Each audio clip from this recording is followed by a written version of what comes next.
If you'd like to add or edit users on your Symbaloo Pro account, you can do so under Workspace Settings.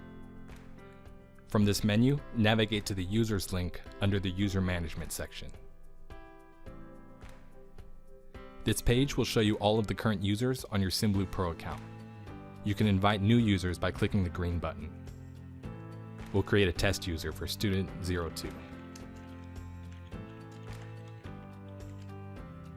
Click the green button that says Invite User to Workspace, and you should see a message at the top of the next window that says you have successfully invited the following users.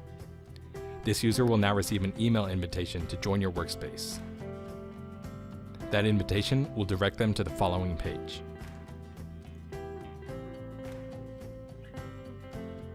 From this page, your student will be able to create their Symbaloo account under your workspace.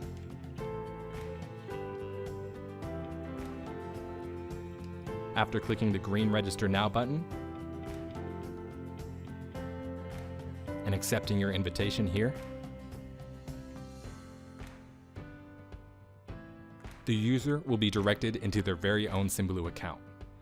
They'll be able to create and edit their own web mixes, and they will also be able to see any web mixes that are shared within your workspace. Back in our admin account, we can refresh the page and see that student 2 has joined our workspace. Also from this page, you can make any edits to current users, like removing the user or adding your users to different groups, which we'll cover in a different video. If you have any questions about using users within your Symbaloo workspace, please let us know. Thank you for using Symbaloo.